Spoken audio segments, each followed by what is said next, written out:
99% des investisseurs crypto seront perdants pendant cette période de bull run. Et dans cette vidéo, je vais te révéler 3 secrets.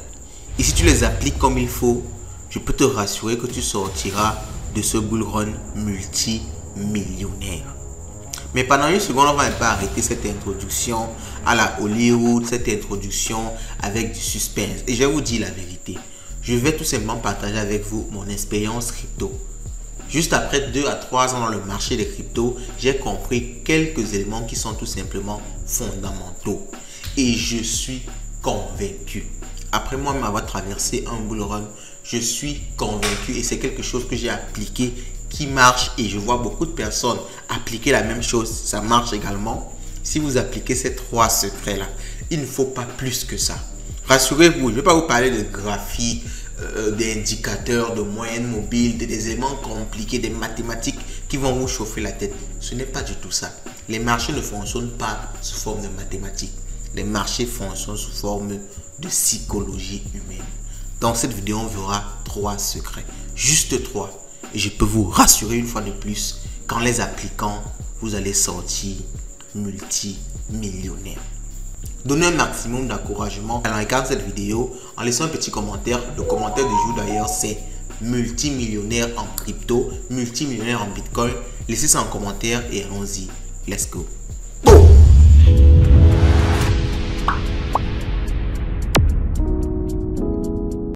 Les 3 secrets que je vais vous partager dans cette vidéo vous sembleront communs.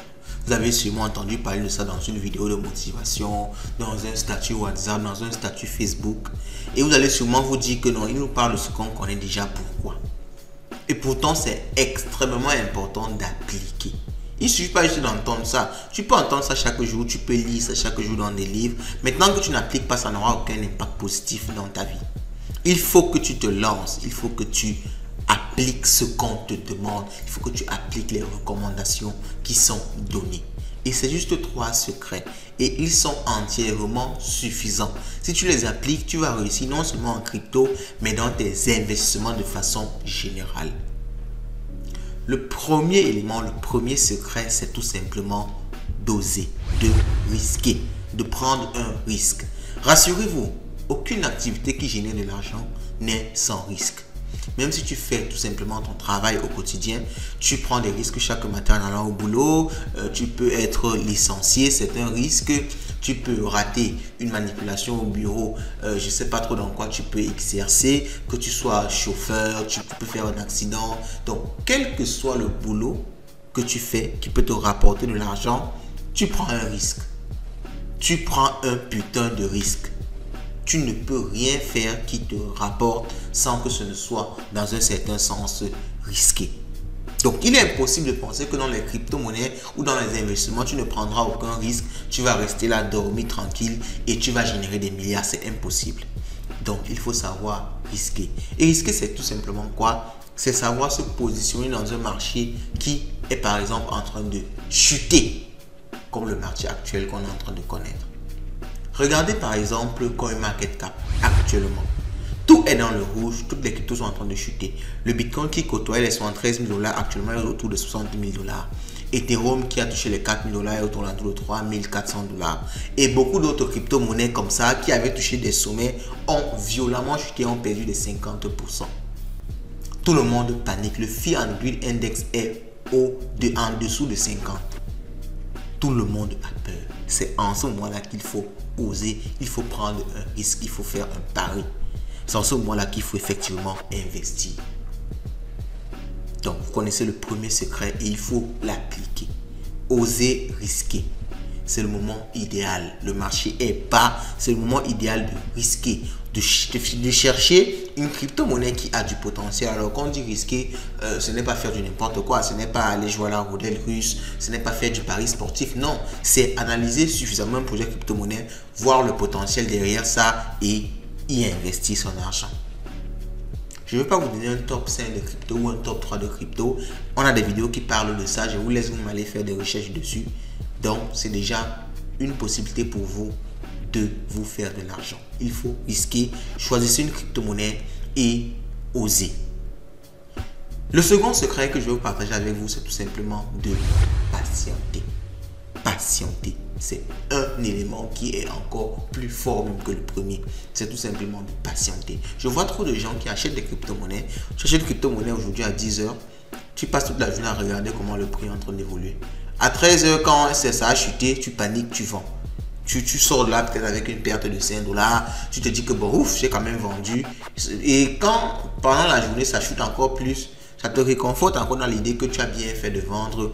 Ouh, j'ai chance que j'ai vendu parce que ça chute encore plus. Mais dans 1-2 mois, quand tu entends que le Doge a fait 50%, le Doge a explosé, tu te dis que ouais, si j'avais gardé mes Doge que j'avais acheté, je devais avoir plus 1000 $, plus 2000 $ aujourd'hui.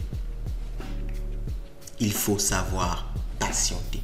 Je vous affiche encore à l'écran là le graphique du prix du Bitcoin et celui qu'on appelle le Fear and Greed Index. Le Fear and Greed Index est tout simplement un indicateur qui montre le sentiment sur le marché.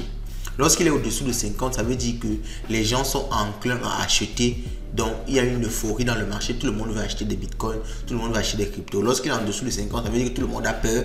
Personne ne veut plus acheter. Tout le monde commence à vendre. Et si vous regardez attentivement ce graphique, vous allez constater quelque chose. Lorsque le Fear and Greed Index descend fortement, le prix des cryptos descend fortement. C'est-à-dire quand les gens ont peur, ils vendent massivement, le prix descend.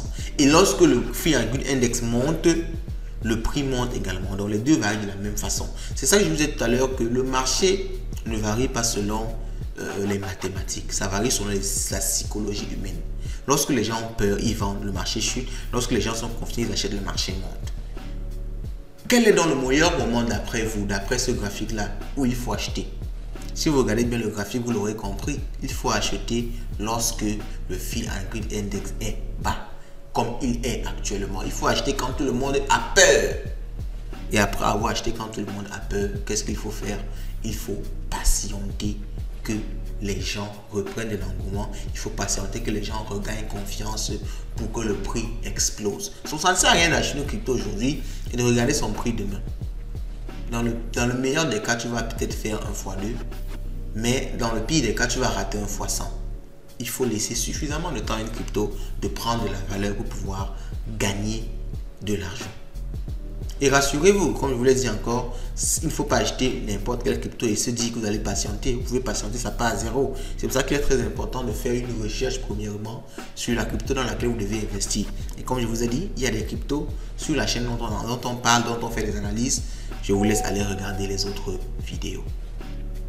Et le troisième élément, qui est l'élément le plus important pour moi et qui ne pouvait tout simplement pas ne pas exister après les deux premiers éléments, parce que sans lui, les deux premiers éléments ne servent à rien, c'est de savoir se contenter. Vous allez vous dire que je vous donne des conseils qui sont paradoxaux, c'est-à-dire je vous demande d'oser, après je vous demande de vous contenter. Ça marche de pair. Il ne faut surtout pas acheter, patienter, ça a pris de la valeur et vous voulez tellement gagner tellement que vous oubliez de vendre à un moment donné. Il faut savoir qu'à un moment donné, il faut vendre. Lorsque votre crypto que vous avez acheté a fait x2, x3, x4, il faut savoir à un moment donné se contenter et dire que ok, ça peut faire un x10, ça peut faire un x100, mais moi je me contente maintenant, j'empoche ce que j'ai gagné. Parce que comme vous l'aurez compris, le marché fonctionne selon la psychologie humaine. Lorsque tout le monde prend l'engouement, tout le monde achète, ça monte. À un moment donné, ça redescend. Ça monte, ça redescend, ça monte, ça redescend. Donc, il serait très bête de ne pas vendre quand ça monte. D'attendre que ça monte encore plus. Et c'est souvent qu'on attend que ça monte encore plus que ça finit finalement par chuter. Et là, vous perdez encore plus parce que non seulement vous allez même peut-être perdre plus parce que vous allez acheter, vous allez vouloir vendre maintenant quand le prix sera moins que le prix que vous aurez acheté. Parce que vous n'aurez même plus la patience, parce que vous avez suffisamment patienté. Donc il faut savoir vendre à un moment donné. Il faut savoir se contenter. Et pour ça, vous devez vous fixer les objectifs. Lorsque vous entrez dans une crypto-monnaie, vous vous dites que ok, avec cette crypto-monnaie, si je fais x2, je fais x3, ou bien j'attends que telle statistique arrive, j'attends que tel prix arrive. Dès que ça arrive à ce prix, je vends. Même si ça part plus loin, même si ça fait x2, x3, moi je vends. Je peux tout vendre, je peux vendre une partie. Il y a beaucoup de stratégies de sortie. On pourra faire une vidéo sur le sujet, mais il faut déjà avoir un esprit qu'il faut se contenter. Il ne faut pas chercher à toujours vendre au meilleur prix. Ce n'est pas possible. Lorsque tu vois que tu as déjà une certaine plus-value, contente-toi et vends. Ok? Donc, dites-moi en commentaire ce que vous pensez de ces 3 secrets-là. Des secrets que moi j'applique et pour vous dire vrai, ça me convient plutôt bien. Vous savez, le malheur qu'on a dans nos zones, c'est que parler d'argent est assez tabou. Donc, j'évite beaucoup de montrer mes chiffres, mais je peux vous rassurer que ça marche pas mal pour moi. Et essayez, vous allez me dire si ça ne marchera pas pour vous. Mais je suis sûr que vous allez revenir dans cette vidéo 6 mois plus tard, 1 an plus tard, me dire que grâce à toi et grâce à ces conseils-là, j'ai pu atteindre le million en crypto-monnaie. Laissez en commentaire vos avis et on se dit à la prochaine.